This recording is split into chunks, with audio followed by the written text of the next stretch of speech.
I want to make a windmill.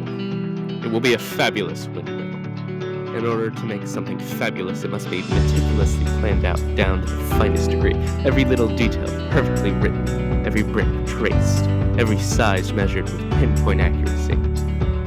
Or it could just be poorly drawn and lazy. Maybe I'll add a hill, put some shrubs there. Ooh, a window! After drawing, it was time to trace it out using a pilot precise grip G2 bulb pen. I know that means nothing to you, but my dad says it anytime I ask him to borrow one, so it's now part of this channel, and anytime it appears, it will be said like that every single time. After tracing out the finer lines with the pilot precise grip G2 bulb pen, I used a Sharpie to trace the underlines. Once it was all outlined, I pulled out my watercolor pens and this fancy little color palette. Sadly, I couldn't import some of the footage of the watercoloring into my video editor, so here is a basic description. I painted the green things green and the gray things gray, and here's the result. Now it is time to introduce a new tool into my arsenal of dioramas. Tools. A hot wire. For those of you who don't know how these work, it basically uses a wire that it has been heated to melt foam in order to make a smooth cut.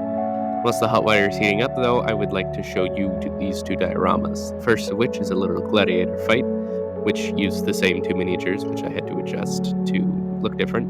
And the second is a recreation of a scene from the Horus Heresy. Whenever you are sanding or melting foam, especially using a hot wire or hot table, please remember to wear gloves, eye protection, and a respirator, because the fumes from melted foam, or just little microplastics in the first place, can cause cancer. So please be careful. The skeleton of the windmill was made using tongue depressors and a yogurt can, you can see over there in the corner. After the skeleton was made, I cut the door out, forming it into this cute little tower. I then cleaned it up using some strips of cardboard from a cereal box, and after the base design of the windmill was down, I glued the skeleton to the base and got it into the hardest part, the bricks.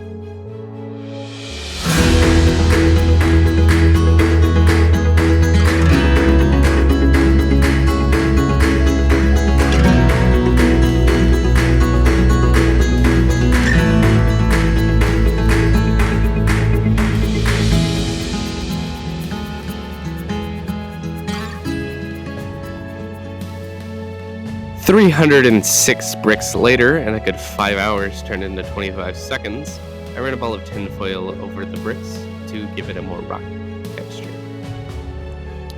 I had originally intended to cover the entire windmill in bricks, but because of how long it took to do this part, I decided to make it look like a Skyrim level. Anyways, with this decision in mind, I proceeded to wrap the rest of the tower with tape.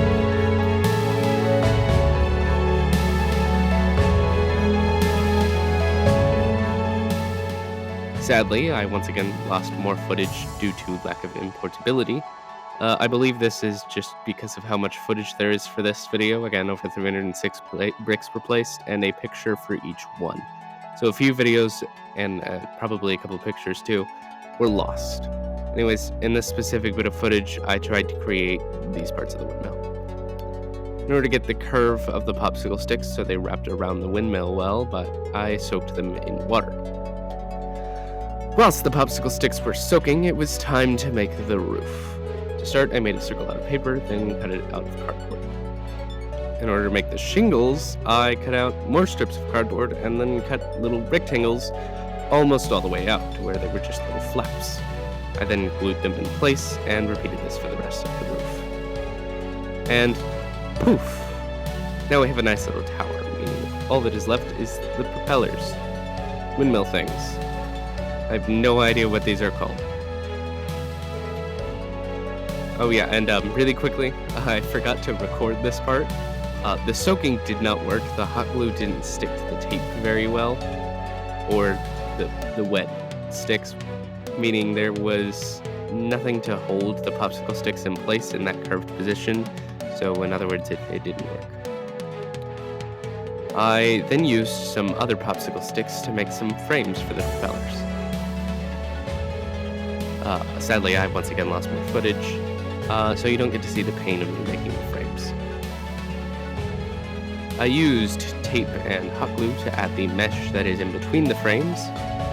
I don't know if it's called mesh, but this was a pain and it took a while to figure out. I then got these little cylinders from the bits box to make the center rotation piece. I glued the props to the centerpiece at an angle, and whilst I have no intention of making this functional, I would like it to look like it would be functional in the real world. So I drilled a hole into this cap thing using a pen vise. If you know what this thing is, please tell me. I then proceeded to glue a bamboo skewer to both the random cap and the bottle cap centerpiece. After giving this a nice dry fit, which you can't see, I primed the base and centerpiece. Now it was time to paint. But because painting is boring, I will explain the lore for this world. This specific windmill's origins are unknown, but it does have importance to the town it is from. Well, it was. Located on the planet Virtue, this building is one of the only remaining structures from the pre-Kingdom era. For context to this universe, the solar system is the 238th solar system with life that humans have discovered since achieving space travel.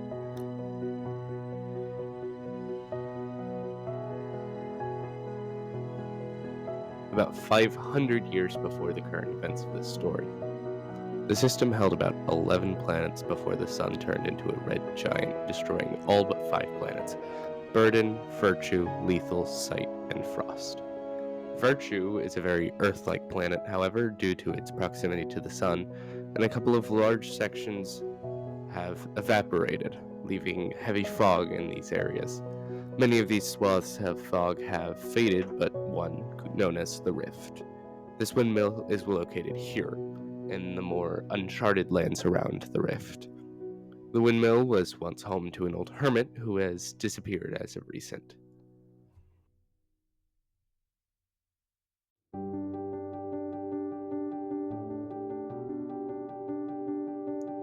It is now time to introduce another new tool to my arsenal, a static grass applicator. Essentially, it uses static to make the flocking stand upright, giving it a much more realistic look.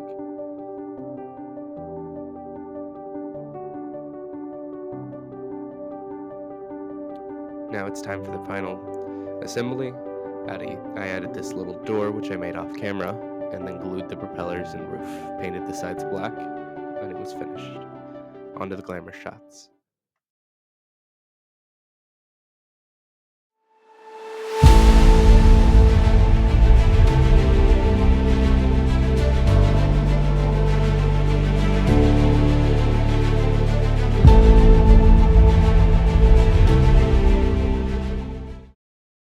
Thank you guys for watching. This project took over 14 hours to make.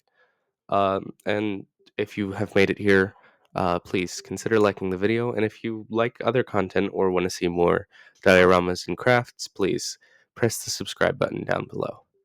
Uh, anyways, thank you guys for watching, and I'll see you next time.